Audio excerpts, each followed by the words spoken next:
University studies.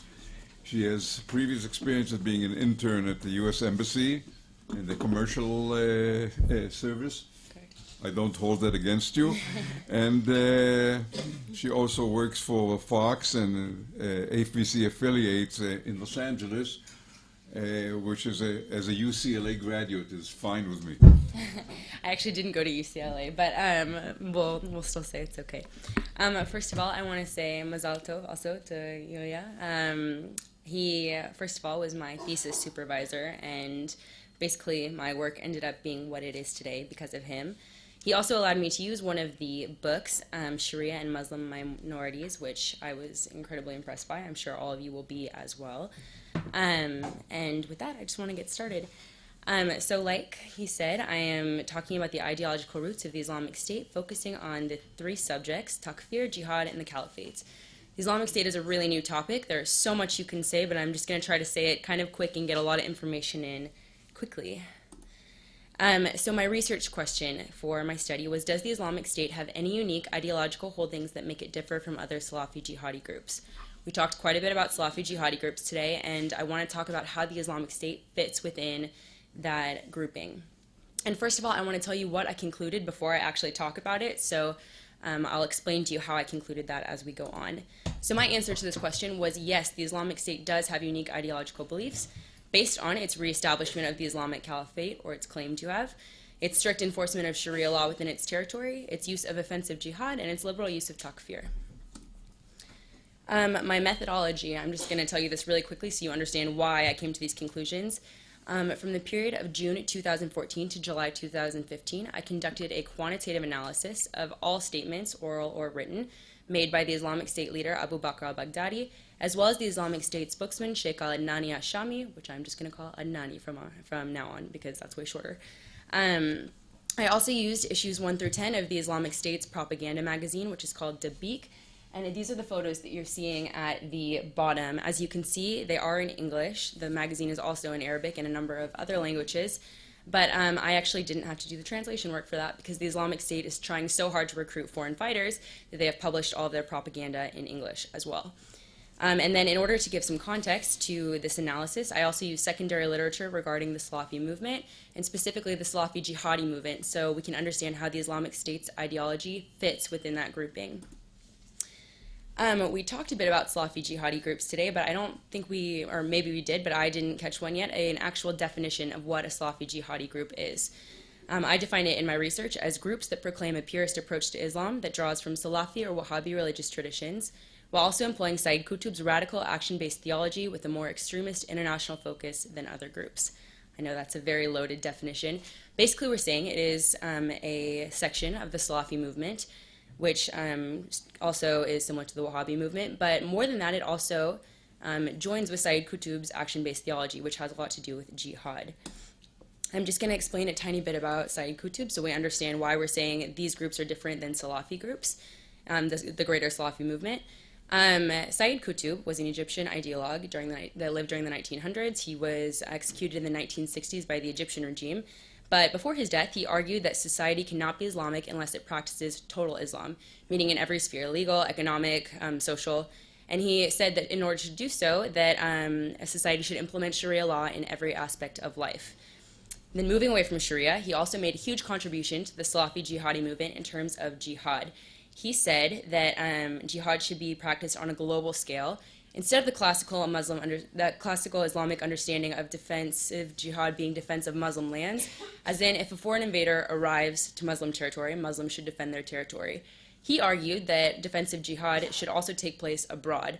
So think the U.S. invading Iraq, and then the subsequent actions that were taken against the U.S., maybe in the U.S. or in other places, that they claim was in defense of Islam. Now turning specifically to the Islamic State, just to give a little bit of background, I'm sure all of you are exceedingly aware that the Islamic State controls a large area of land in parts of Iraq and Syria.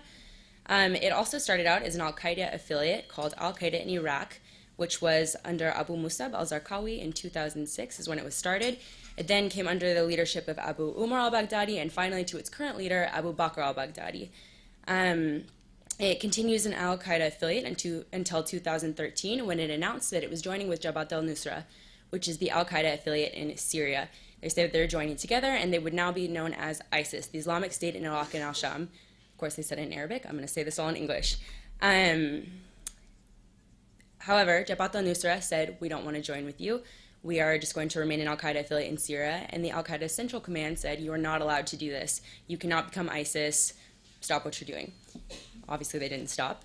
And in 2014, in June of 2014, the group formerly known as ISIS announced that it was reestablishing the Islamic Caliphate and would only be called the Islamic State.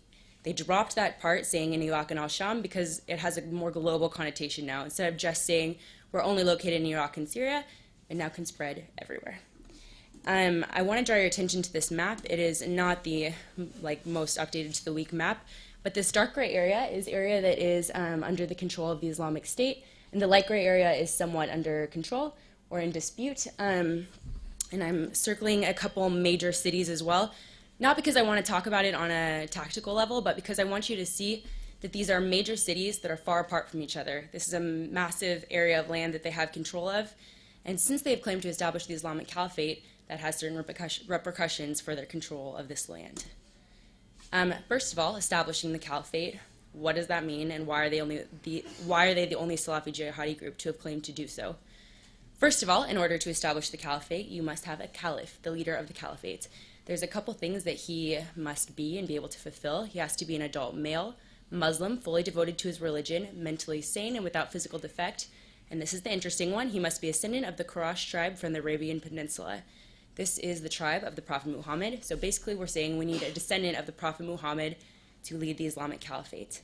The Islamic State does say that their leader, Abu Bakr al-Baghdadi, is an heir of the Prophet Muhammad, and therefore he can be the Caliph and the legitimate leader of all Muslim people. Now we're going to talk about how the Islamic State has chosen to rule the Islamic Caliphate and what that means on a practical level. Because they have claimed to establish the Islamic Caliphate, they have also implemented Sharia entirely as their legal system. In order to do so, like we said, that map that I showed you earlier is just to say they have a big area of land which has a lot of people living in it, which means they have to have a way of upholding Sharia. In order to do so, they made a very established bureaucratic system, like I said, through which they're able to uphold a Sharia-based law system. This bureaucracy also includes multiple elements, including an Islamic court system, a police force, a sophisticated public works system, and a basically large civil infrastructure. This is a chart that I'm not going to read you all of because we don't have the time, but it's just an example of Sharia punishments that are doled out in the Islamic State territory. And basically, I'm just going to draw your attention to a couple of them. If you steal, your hand is cut off. If you drink alcohol, you receive 80 lashes. If you insult Allah or the Prophet, you are killed. If you're homosexual, you're also killed. Basically, this is a very different legal system than what you would see in the majority of nations today. However, there is one nation currently that shares a similar legal system with the Islamic State, and that is Saudi Arabia. They're very different. The two groups hate each other, the Saudi Arabian regime and the Islamic State, so I'm not trying to say that they're buddies and that they're implementing this together. But it is noticeable that the Islamic State's laws and Sharia punishments are nearly identical to the legal system in Saudi Arabia. The difference is the Islamic State says they've reestablished the Islamic Caliphate, and so they want to build credibility by showing that they have implemented Sharia and that they are faithful in doing so.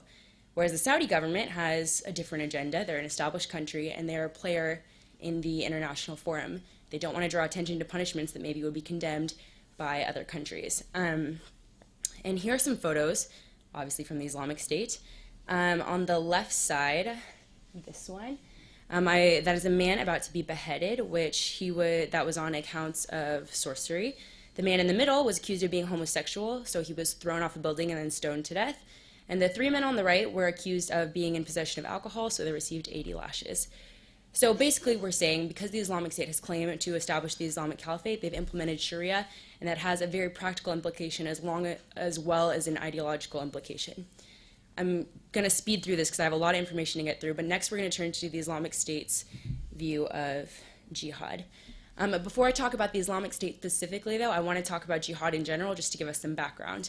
As you probably know, there are two types of jihad in Islamic discourse, offensive jihad and defensive jihad. Offensive jihad is used to further the spread of Islam, bring enlightenment to the apostate world, and conquer territory to bring it under the rule of Sharia. Basically, this means is expanding Muslim territories, so generally think expansion of the Islamic Caliphate. Defensive jihad is used in protection of the Muslim community, especially in the case of foreign forces invading Muslim lands. So basically, it's viewed as an individual obligation in Islam that every Muslim needs to defend the Muslim community. So think the Russian invasion of Afghanistan in the 1980s and the jihadi response to that, fighting them back. They consider this defensive jihad. Turning to the Islamic State specifically, this is their view of offensive jihad.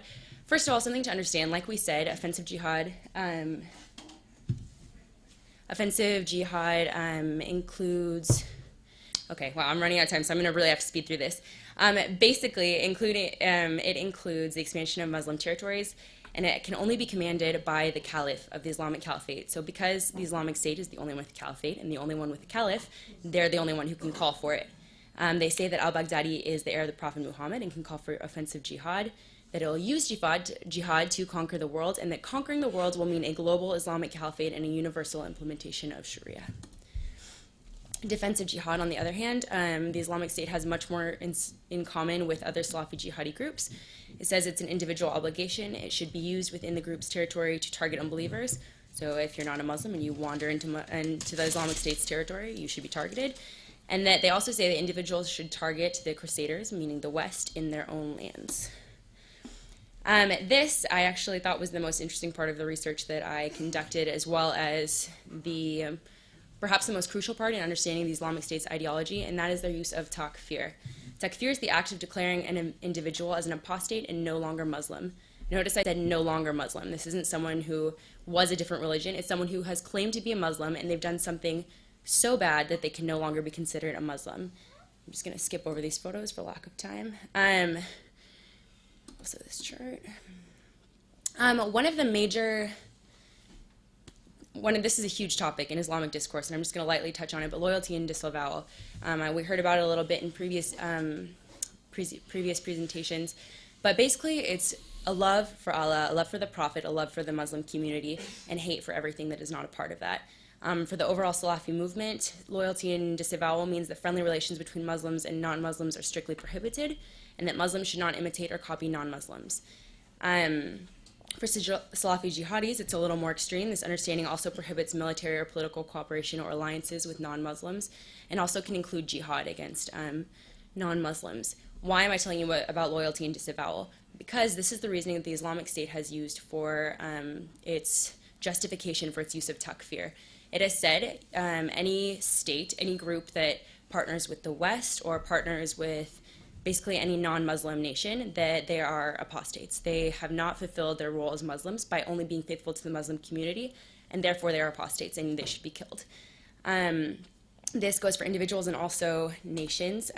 This is not a comprehensive list, but I thought it was some of the more interesting players the Islamic State has labeled as apostates based on this reasoning. The Saudi regime, they joined the coalition strikes against the Islamic State, so obviously they're saying they're apostates.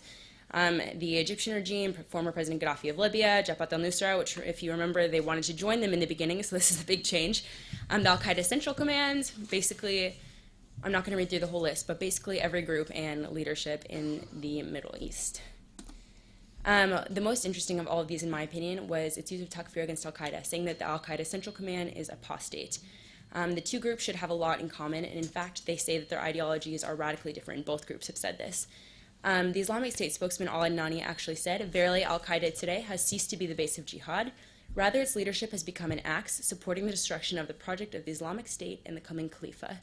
In Arabic, Khalifa just means caliphate, so they're saying they're opposing the project of the Islamic State. We are doing the will of Allah by reestablishing the Islamic Caliphate, and they're not joining us, so they are apostates. Basically, this whole idea of takfir and the Islamic State's use of it, they've used it as a very flexible weapon. There are, in the overall Salafi movement, in the greater Salafi movement, people are very hesitant to use takfir because they believe there are significant repercussions for saying that someone is not a Muslim if he really is. The Islamic State doesn't hold that reservation, and they basically use it at will and have used it as a very flexible weapon to basically condemn any group, any individual, any group of individuals that they feel are against them. So taking that to my conclusion, my original question was, does the Islamic State have any unique ideological holdings that make it differ from other Salafi jihadi groups? And I hope that you were able to see through this presentation that yes, they do. And due to the group's reestablishment of the Islamic Caliphate, its strict enforcement of Sharia law within its territory, its use of offensive jihad, and most of all, in my opinion, its liberal use of Takfir. And I think these things are very important in understanding and making policy decisions regarding the Islamic State, because we can't just think of it as a new Al-Qaeda or a new terror group that we've experienced before, because it's not. It is fundamentally different, and more than that, it has a semi-functioning state that it's in control of. So I'm going to leave you with that, and thank you. Thank you very much.